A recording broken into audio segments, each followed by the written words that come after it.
The winter meetings have been immaculate this year, despite the fact that the Dodgers are ruining baseball again.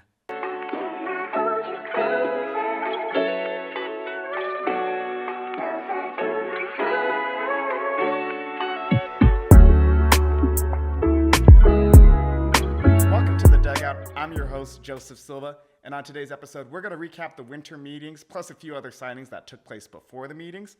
I'll let you know my thoughts and what to expect for these players on their new teams going forward. But if you're enjoying the content, go ahead and leave a like, subscribe to the Run the Play Network.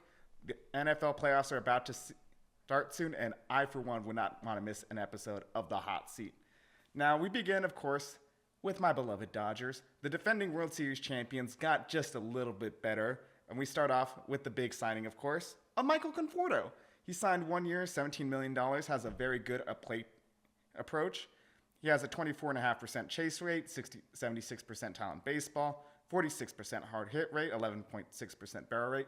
Overall, that's the type of skill set the Dodgers love, and they can just help him get even better, surprisingly, because they love taking their walks, working deep counts, and then just hitting the shit out of the baseball. The one thing that does worry me a little bit is he was a minus defender. Granted, it's very hard to compare San Francisco's left field to Dodger Stadium's left field. It's a little bit harder to read caroms off that slanted wall in San Francisco, but Dodger Stadium is a little bit deeper despite it being easier to read caroms. I think he should be fine. The Dodgers have never really prioritized outfield defense too much, and with the fact that Edman might be playing center field this year, I think he should be fine defensively. It does worry me a little bit, though, that Teoscar Hernandez might not be back or Dalton Rushing might not get the consistent playing time he honestly deserves at this point, but that's a problem for down the line. Blake Treinen came back 2 years, $22 million. Really great arm in the bullpen, solidified himself as a Dodgers legend with how he performed in the postseason. So, good deal, good value, and overall, you needed to play Treinen. Phillips struggled a lot this year, and you don't really trust Kopech in the reliever role because he did still have command issues despite the work the Dodgers put in with him. After the trade deadline, I think Treinen is going to fit perfectly as the closer in Los Angeles. And the deal that everyone says helped contribute to the Dodgers winning baseball, the signing of Blake Snell for 5 years, $182 million. I was on record before the signing, and I'm going to still be on record even though my favorite team signed him. I don't like the Blake Snell signing. I get, the stuff is filthy. Highest Ks per nine in MLB history. But for me, it's the part of the walks don't matter that Ruben Niebla taught him in San Diego, and it's the lack of command. I don't see that really getting better in Los Angeles. I don't see it necessarily aging the best. And on top of that, too, he's only made 25 or more starts 3 times in his career. And the thing that really concerned me with the Dodgers last year is we didn't have a lot of reliable arms that can make a lot of consistent starts. Our rotation is like a collection of Fabergé eggs. They're very beautiful, they're very expensive, and it's great to look at and admire, but you move slightly in one wrong direction, the entire thing's going to be broken, and you're going to be left picking up the pieces. And that's really what it is for me, is I wanted someone who can just eat innings, be a consistent workhorse in this rotation, and I don't see Blake Snell necessarily being that.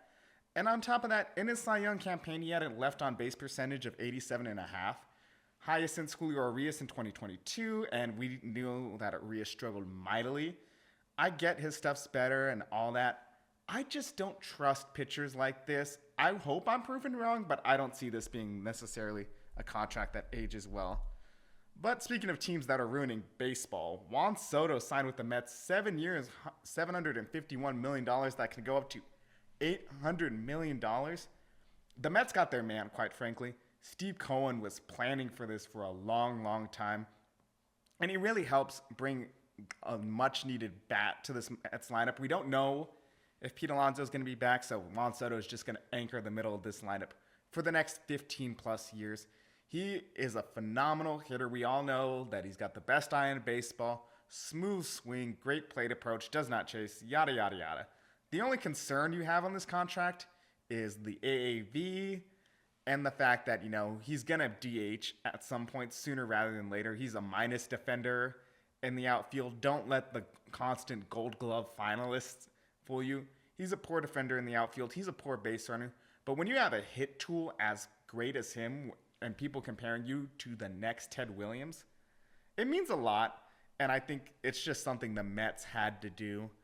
And I think it's going to be a fine contract for them overall. I'm just interested to see where they go in terms of finishing out this lineup because it's not the most formidable aside from Vientos, Lindor, and Soto. You're really just have a lot of guys that you're projecting and not really sure where it's going to go from there. But speaking of Juan Soto's former employer, we have Max Fried signing an 8-year, $218 million deal with the Yankees. Sorry, Anthony. But for me, it's a deal I don't necessarily like just because of how many years they committed to Fried. The injury concerns are overblown, in my opinion. He's a consistent pitcher. Will give you about 170 innings a year. Yes, he does have that forearm tightness that cost him some games down the line, but I don't see it being a big problem, especially with how many arms they have in that Yankees rotation. And for me, the big thing is he's not going to get punished by the short porches in New York. He only has an 18.1% career fly ball rate. Yes, they do pull the ball a lot more than you would like, but he's not giving up a lot of fly balls. The ball should stay in the yard a lot. And on top of that, too, with a lot of pulled ground balls and Volpe's great defense at short, a lot of easy outs there. So the Yankees know what they have in Fried, and they're making plans accordingly. Christian Walker has been rumored to go to the team. He is a plus defender at first base. They're looking at signing Alex Bregman, who's a great defender at third. You move Chisholm back to second, and Chisholm, in his last full season as a second baseman, put up 3 outs above average. So if you really put those moves together, you have a solid defensive infield that provides the infrastructure that Fried needs to succeed as a pitcher. Not to mention, since 2020, he does have the lowest ERA of any starting pitcher in baseball. I think he's going to be a good deal. I just don't like the years and especially the AAV they gave him. But he should be fine in the short term for the Yankees, especially if they make the moves they're rumored to make. But the Yankees' biggest rivals struck back, and they struck back hard. They got Garrett Crochet from the Chicago White Sox. In return, they sent out Kyle Teel, the number 25 prospect in all of baseball, Brendan Montgomery, the 54th prospect in all of baseball, Chase Meredith, the Boston's 11th ranked prospect, and Wickelman Gonzalez, Boston's number 14th ranked prospect. Now, Crochet, he lives or dies by the fastball. It is the best fastball of any starter in Major League Baseball. Had a 21 run value, 98th percentile. But as weird as it is to say, he has a lot of potential to get better. The sweeper and changeup were not the best off-speed pitches. And really, with Andrew Bailey and what they're doing in Boston, there are a lot of tweaks they can make to fix it, especially with the sweeper. It's got a 42% whiff rate, but 5 home runs allowed on 158 pitches this year. So if they can tweak it a little bit, maybe stop hanging a couple of those, I think that sweeper has the potential to be a deadly complement to that fastball. So Crochet might be the Cy Young favorite, given the circumstances that surround him and the fact that Boston has a projectable ace now. And for the White Sox, Kyle Teel is a great prospect, has plus hit tools, plus defensive tools. He did struggle a little bit in AAA, but nothing you should be too worried about. It is a very hard jump to make from AA to AAA, and I think he should adjust fine. And on top of that, as the Dodgers have shown you can never have too many catching prospects. I know Edgar Quero is a good prospect they already have in the system, but if you look back, 5 years ago, Dodgers had Cartaya, Kyber Ruiz, and Will Smith. Ruiz is a fine catcher in the nation's capital. Smith got that big deal, and Diego Cartaya just fell off a cliff. Catchers are very, very hard to project, so the more ones you have in the organization, the better, and I think the 2 of them should be fine and solidify the backstop position for Chicago.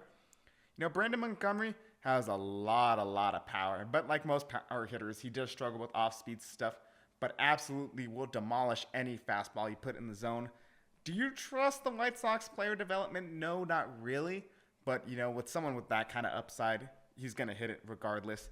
And I think these are just 2 good pieces that can help you out in your rebuild, add depth to the farm system, add a lot of upside. Overall, a win-win trade because the White Sox got 2 good prospects and 2 more ones to add for depth in that farm system. And the Red Sox, you didn't have to trade any of the big 3, and you still got your man. they're building this team a lot differently than the Red Sox teams in the past. They're really pitching first, and I can't wait to see how this goes going forward. Now, one of the sneakier moves that I kind of like was the Jake Burger trade. Burger was traded for the Rangers for 3 lower-tier prospects, all below the top 15 in the Rangers organization. And Burger just has so much power. He's got a little bit more control, and he's really just injury insurance in case Young or Lowe go down. And he can really solidify the DH position because they didn't have a consistent DH in Texas for the longest time. And they really need to get that offense going again because Garcia struggled, Simeon struggled, Evan Carter struggled, and Wyatt Langford really took a long time to get going. So you need someone to complement Seager in that lineup. I don't think he's going to be hitting behind Seager, but Burger is just going to add a nice amount of depth to that lineup too. And especially because the Rangers have to make moves because the AL West is a lot in flux with all the Kyle Tucker rumors and Alex Bregman rumors going on in Houston. Mariners have not gotten a bat yet, which is really concerning. Angels are okay. The A's spent a lot of money on Luis Severino for their Sacramento move, which also, fuck you, John Fisher. You couldn't spend that money when they were Oakland, but that's besides the point. And I think it's really going to be the Rangers division to lose, maybe. The Nathan Eovaldi signing, I think, helps really make them the favorites at the moment in the AL West. We still don't know what's going to go on with Houston and Seattle, but Eovaldi, regardless, signs a 3-year, $75 million deal with Houston. You know what you're getting with Eovaldi. He's a great middle-of-the-rotation guy, great veteran leadership, and you really need that with a lot of question marks going into the year with the Rangers rotation is you don't know what you're getting out of DeGrom health-wise, innings-wise. And on top of that, too, you do need like a consistent veteran to help usher along Jack Leiter and Kumar Rocker because this is going to be a huge year for them, making their first full season in MLB. So I think it's a good signing. Again, I don't like the AAV, but given what pitchers have been getting this offseason, it is a perfectly fine deal. Not to mention the dude is a postseason warrior. I think it's going to be a great contract for him and the Rangers if he can really help usher along the 2 promising aces of the future. But let me know in the comments down below, what was your favorite move of the offseason? Are you disappointed that I didn't speculate where Kyle Tucker is going? He's going to be a Cub. And as always, if you enjoyed the content, go and leave a like, subscribe to the Run the Play Network, and don't forget on the way out, play ball. Man, okay, LeBron hit my parlay. Let's get it. Oh shit, he hit it? Yeah, bro. Look at this. I won $200. I told you parlay. How the heck did you win $200? I used Boom Fantasy. I used their pick and spin, spun the wheel, got 10 times my money. Bro, you gotta hook me up. If you use code RTP, you could get a risk-free bet up to $100.